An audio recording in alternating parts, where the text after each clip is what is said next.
ভরসা করে আমরা আশা রেখে ভোট দিয়ে পার্লামেন্টে পাঠালাম যে আমরা এখানকার ভোটার, আমাদের দুর্দশার কথা পার্লামেন্টে গিয়ে উনি বলবেন।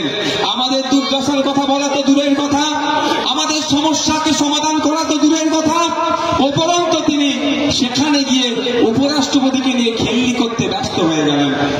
বন্ধুগণ, আমাদের দাবি ছিল ফুরফুরা শরীফের রেল হোক।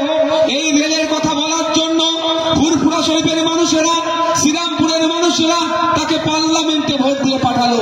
তিনি রেলের দাবি তো দূরের কথা, ওখানে গিয়ে খিচিমেরি ফটো আর ব্যঙ্গ করতে কাজে লেগে আছে। এটার জন্য তাকে পাঠাইনি আমরা, এই কাজটা তার নয়।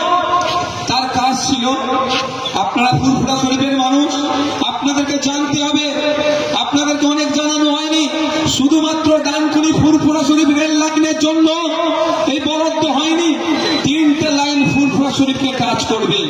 ডানকুনি ফুরফুরা শরীফ একটা, বারুইপাড়া ফুরফুরা শরীফ, তারকেশ্বর ফুরফুরা শরীফ, এই 3টে লাইন অর্থাৎ রেলের মানচিত্রে এই ফুরফুরা শরীফ এতভাবে যুক্ত হতো। কিন্তু দুঃখের বিষয়, সরকারের পক্ষ থেকে, রেলওয়ে মিনিস্ট্রি থেকে যে রেল লাইন করার কথা বলেছিল, এত বছর হয়ে গেল, পরে কেন রেল লাইন হলো না, এর আওয়াজটা তোলার দরকার ছিল পার্লামেন্টে। তিনি ব্যর্থ, আমি মনে করি এমপি, তিনি এই আওয়াজগুলো তোলেননি। তিনি তার পরিবর্তে নাটক করতে ব্যস্ত হয়ে গিয়েছেন, বিজেপিকে সুবিধা করতে ব্যস্ত হচ্ছেন। আমরা বলি বারবার যে একটা এমপির যে ভূমিকা পালন করেনি, ভোটের সময় মানুষের দাঁড়ে দাঁড়িয়ে গিয়ে ভোট চাইছেন, আর ভোট মিটে যাওয়ার পরে সেই মানুষ যদি, আপনার সেই ভোটার যদি এমপির কাছে যায়, কি আচরণ করে আমি নতুন করে বলবো না, সেটা তার ক্যামেরায় আসেনি। আপনারা কিছুদিন আগেই দেখেছেন উত্তর ভারত এমন একজনকে ভোট দেবেন, ভোটের সময় যেভাবে আপনাদের কাছে এসে বাড়িতে বাড়িতে এলাকাতে এসে ভোট চাই, ঠিক 5 বছর ধরে আপনাদের দ্বারা এসে যদি পরিষেবা পেতে চান, আর কোনো ভুলে হাত দেওয়ার দরকার নাই, কোনো রঞ্জন নাই, হাত দেওয়ার দরকার নাই, সারিয়ার ভাইকে ভোট দিয়ে পার্লামেন্টে পাঠান। আমি একটা দায়িত্ব নিয়ে বলতে পারি, ভোটটা যেমন আপনাদের দ্বারা এসে আমরা চাইছি, 5 বছর ধরে এমপি হয়ে গেল আপনাকে আমরা দুয়ারে এমপি প্রকল্প পরিষেবা দেব। অর্থাৎ ভোটের সময় এমপি যেমন কাকা, জ্যাঠা, মাসি, পিসি, চাচা, খালা বলে ভোট চাইছে, ভোট মিলে গেলে সে এমপির কাছ থেকে কোনো একটা সার্টিফিকেটের প্রয়োজন হলে সে এমপি ফ্ল্যাট খুঁজে পাওয়া যায় না। তার বাড়িতে গেলেও 4টে গেট টপকাতে হবে, তাও ঠিকঠাক সার্টিফিকেট পাওয়া যায় না। আমি এই জায়গায় দাঁড়িয়ে এই ফুরফুরা শরীফের পবিত্র ভূমি থেকে বলছি, সম্প্রীতির অন্যতম উদাহরণ যেখান থেকে দেওয়া যায়, যেখান থেকে দৃষ্টান্ত দেওয়া যায় সম্প্রীতির, সেই ভূমি থেকে দাঁড়িয়ে আমি আপনাদের বলছি, আপনারা যদি আপনাদের মূল্যবান ভোট খাম চিহ্নে দিয়ে এই 20 তারিখে ইভিএম মেশিনের 7 নম্বরে দিয়ে আমাদের খাম চিহ্নকে পার্লামেন্টে পাঠান। খাম চিহ্নের পক্ষ থেকে শাহরিয়ার ভাই পার্লামেন্টে যাওয়ার পরে সে আপনাদেরকে এই শুধু ভোটের সময় এসে মুখ দেখাবে এই ধরনের ব্যাপার নয়, সে 5 বছর আপনাদের সাথে থেকে আপনাদের কথা বলবে, আপনাদের সমস্যাগুলো আপনাদের পাশে থেকে সমাধান করবে।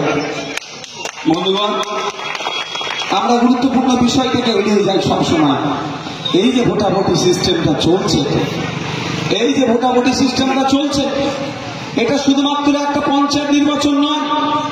এই ভোটটাতে আগামী 5 বছর আপনি কিভাবে ভালো থাকবেন সেটা ডিসাইড হবে। এই ভোটটাতে আগামী 5 বছর দেশ কোন দিকে যাবে সেটা ডিসাইড হবে। এই ভোটটাতে আগামী 5 বছরে আপনার নাগরিকত্ব থাকবে না শুভেন্দু অধিকারীদের বড় বড় সরকার তাকে ডিভোটারে পরিণত করবে, সেটা কিন্তু নির্ভর করছে। তাই বন্ধুগণ, 2019 সালে এখানকার বিদায়ী এমপি, বর্তমান তৃণমূলের প্রার্থী, তিনি একটা কথা বলেছিলেন, তার দলের নেতারা বলেছিল সিএ কে আটকাতে তৃণমূলকে ভোট দাও, কল্যাণবাবুকে ভোট দাও। কিন্তু দুঃখের বিষয়, যখন পার্লামেন্টে সিএ নিয়ে ভোটাভুটি হচ্ছিল, কল্যাণবাবু কিন্তু ভোট না দেওয়ার পক্ষে নয়, ভোট দিয়েছে। আমরা সবাই জানি 8 জন তো ভোট দেন, এটা আমরা শুনেছি, কিন্তু যারা যারা ভোট দিয়েছে তারা বিজেপিকে ভোট দিয়েছে, সিএ কে করতে ভোট দিয়েছে না সিএ কে বন্ধ করার জন্য ভোট দিয়েছে, সেই তথ্যটা কিন্তু কল্যাণবাবু এখনো প্রকাশ করেনি। আমি চ্যালেঞ্জ করে যাচ্ছি, 20 তারিখে ভোট আছে, 19 তারিখ রাত 12টা পর্যন্ত আজকে পার্লামেন্টে কোন পক্ষে ভোট দিয়েছিল? সিএ কে বন্ধ করার পক্ষে ভোট দিয়েছিল, সিএ কে আটকানোর জন্য ভোট দিয়েছিল, না বকলমে ভোটটা দিয়ে বিজেপিকে সুবিধা করে দিয়েছিল? এই জায়গা থেকে আমি তৃণমূল বন্ধুদের কাছে চ্যালেঞ্জ রাখছি, তার ডেটাটা জনমানুষে আনুক, দেখবেন পারবেন। ওটা নির্বাচন কমিশনের লোক আছে, দায়িত্ব দিয়ে পার্লামেন্ট থেকে ভোটদান থেকে বিরত রেখেছিল, আর বাকিগুলোকে বলেছিল ভোটটা বকলমে বিজেপিকে দাও, নাহলে ভাইপো হয়তো গ্যারেজ হয়ে যেতে পারে।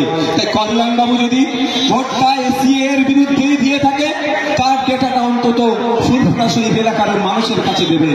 আমি আপনাদের বলি, আমরা পার্লামেন্টে পাঠাবো কাকে, ভাবতে হবে আগামী 5 বছর আপনি কেমন ভাবে থাকবেন, সেটা নির্ভর করবে আপনার হয়ে কথা বলবে কি আপনার হয়ে কথা বলবে না, কি আপনার মূল্যবান ভোট নিয়ে বকলমে অন্য দলকে সুবিধা করে দেবে, সেটাও কিন্তু আপনাদের ভাবতে হবে। তাই বন্ধুগণ, আপনাদের বলি, একটা মানুষ যদি মনে করেন যে একটা এমপি পার্লামেন্টে গিয়ে কি করবে, শুধু আমি আপনাদেরকে সেই তথ্য দিয়ে যাই, এখানে তৃণমূলের বন্ধুদের মাধ্যমে এই লোকাল বিধায়ক সেনাশিস বাবুকে জিজ্ঞাসা করবে যে 2011 সাল থেকে 2023 সাল পর্যন্ত এমপি ল্যাড এমএলএ ল্যাডের যে টাকা 60 লাখ টাকা একটা এমএলএ পেত, কেউ বাড়াবার জন্য আওয়াজ তুলতে পারেনি। নওশাদ সিদ্দিকী 293 এর মধ্যে একজন 294 হলো, একজন একটা সিট এখনো খালি আছে, ওটা মামলা চলছে মানিকতলাতে, সেই জন্য ওই সিটটা থেকে বাদ দিয়ে 293টা যে সিট আছে, আমরা যাতে